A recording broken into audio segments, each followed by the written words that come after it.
Hello everyone and welcome back to Abundantly Minimal.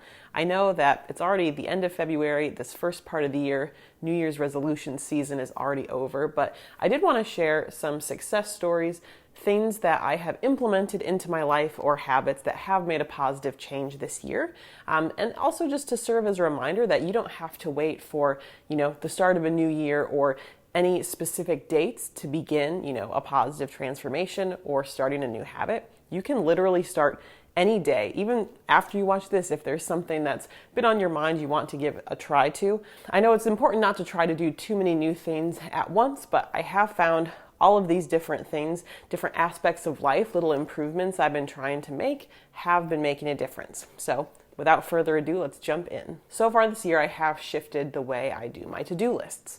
Now, I have always been the kind of person who's more eager to accomplish as many tasks as possible, but I'm trying to get away from that. And so for work tasks specifically, I have now updated our to-do list whiteboard, basically with whatever I'm currently working on, and then the backlog.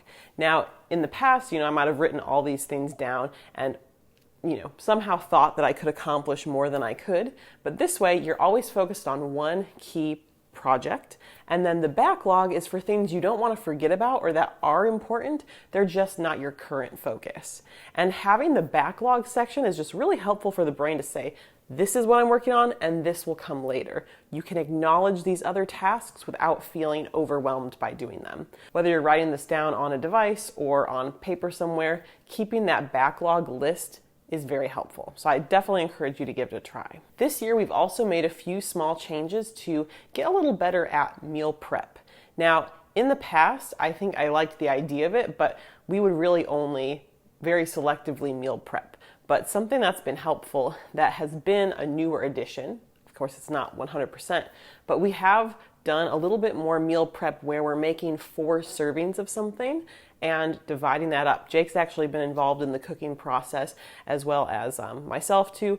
We've done more with the forks over knives, meal plans and recipes that they have, but basically a lot of them defaults to 4 servings.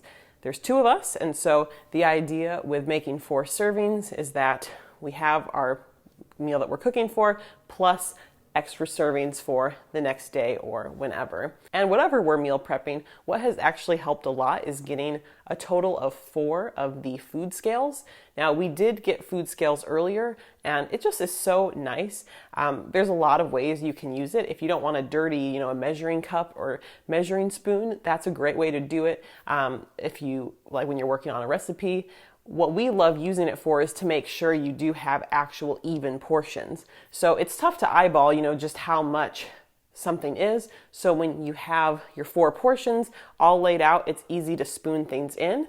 And likewise, if I am making, let's say, my overnight oats or the chia pudding that I'm prepping, it's so easy to have the 4 stations set up and just work my way through, making sure that the ingredient ratios are all correct. So it has been a very helpful tool. They weren't very expensive to complete this set, but it does make it a lot easier. And ultimately, if we can make things easier for ourselves, we're more likely to stick to it. We have also gotten into daily journaling and have not missed any days so far this calendar year. And we are using a pre-made journal, although you could still apply this on your own if you wish, in whatever kind of notebook or method you use. We have been using 5-year journals. Now, I had heard about this online. At this point, I don't remember where, but the idea is you write a short blurb for that day in the journal. I think it's only about 5 lines, so you really have to pare it down. The day that I'm filming this is February 23rd. So you write down what happens at the end of the night from February 23rd, 2025, and then you go through all the calendar dates. The next year on that same page, you'll be able to read what you did the previous year and add to it with whatever happens the next year. So each day you've got 5 spots for entries. And this has been very helpful, actually something that I always look forward to. Jake and I will write our own journals together, and then after we'll share what we wrote. Most of the time our days are pretty similar, so the responses can be similar, but it's also interesting to see what spots, we picked up on. And even on days you feel like you don't do that much, it's actually quite amazing how many different activities or thoughts that you can record, even if you've lived a very similar day. So this has been a game changer for us, and I think it's something that if anyone's on the fence about journaling, because you're limited to 5 lines, it makes it really doable and you don't want to miss a day. A health change that has been really positive has actually been to incorporate some fun physical activity after lunch in the PCOS world online, as well as just a lot of general health. People talk about the importance of trying to incorporate some exercise or fitness after you've had a meal. And I think in theory going for a walk would be nice, except it's been pretty cold here this winter. And also I know that I don't really feel motivated to go downstairs to our gym and get really sweaty, in the middle of the day there. I prefer to do my workout like in the evening before I'll shower. Anyways, we have added something in to our day that's very fun.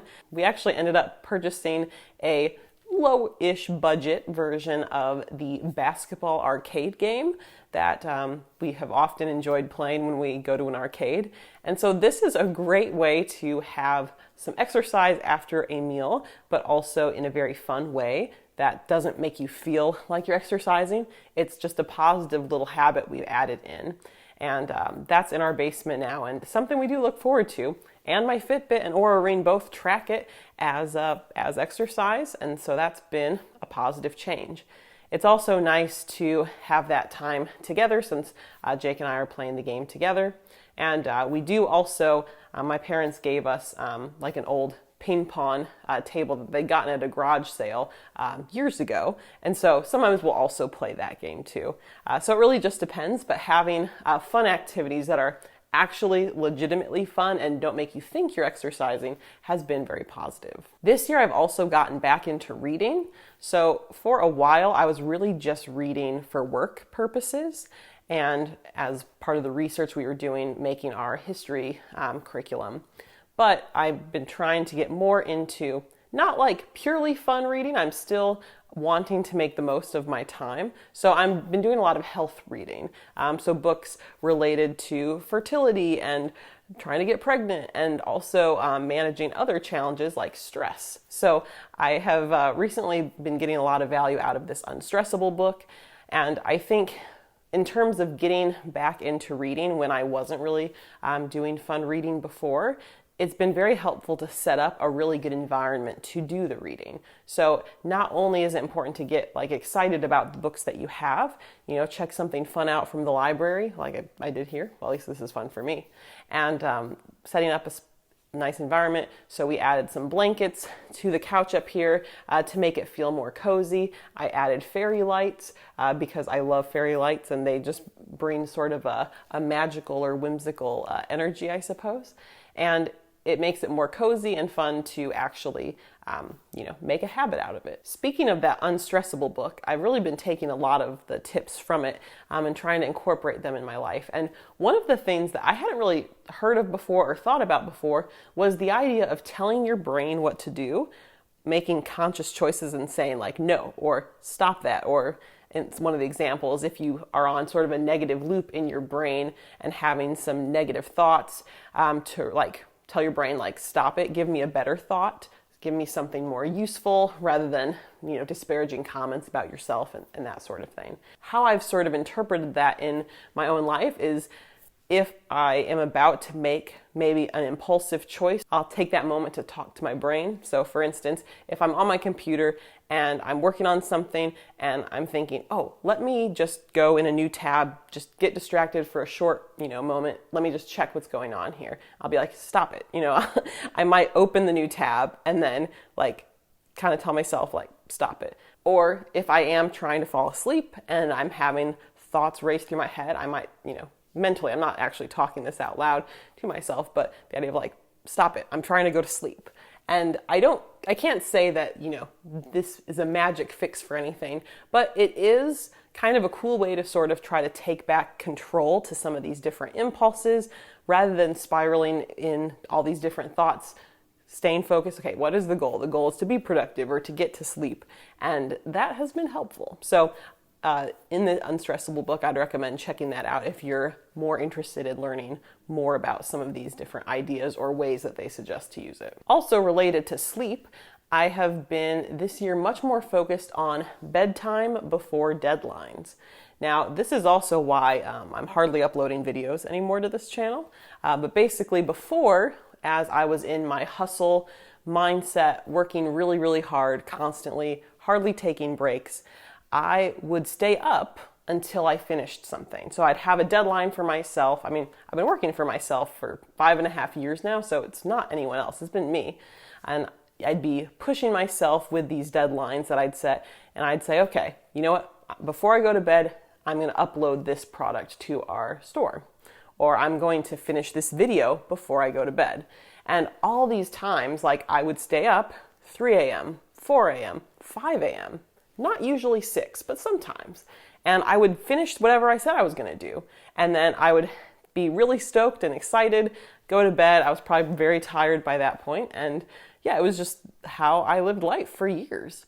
And I know now that that is not healthy and not aligned with my goals of living a healthier life, trying to get pregnant, you know, all those things. And so I've had to be really strict with myself and say, you know what, I will go to bed when I'm tired. Granted, sometimes I'm not tired, so that's a separate issue. But I'll go to bed, not when work is done. Work can wait till the next day. And I'm not going to lie, it's really reduced my productivity. Like, I can only get done a fraction of what I used to because that was like my superpower time. But I know that this is how I'm supposed to live. It's how people are supposed to be. And so that's kind of the new approach. And again, that's why, you know, I'm making so many less videos than I did before. I'm not trying to let these deadlines come before sleep. And lastly, this one's probably the most generic, but I have found myself, especially the challenges in 2025 that are coming up, it seems like it's a constant barrage of bad news.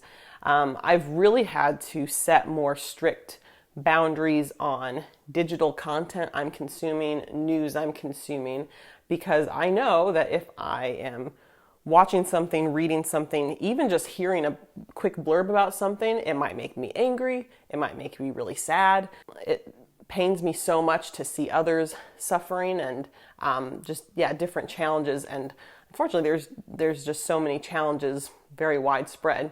And so I've had to be more strict about what I'm consuming so I don't really feel that after. And so I'm really trying to focus on, okay, so what action am I taking? How much do I need to know based on that action? And so for me, the main actions are donating to different causes and taking political action. I mean, oftentimes it's like contacting a government representative. So really, I've kind of, tried to know enough to know who to donate to, what organizations need help at the moment and different crises coming up, or different, political action that can be taken, focusing on that. And then beyond that, I don't need to know the extra drama. I don't need to know as much. Like, I need to protect myself, especially, to balance stress levels and to make sure, I'm not having, more negative thoughts that are preventing me from sleeping well, or, focusing on what's more important, staying in my lane, so to speak. These are 8 different things that have been working well for us this year that we've been working on as we are trying to live a more intentional and healthy lifestyle. I'm curious, have you had success with any of your goals for this year or intentional changes you've been making? If so, I'd love to hear them in the comments below. And otherwise, I'll see you in the next video. Bye.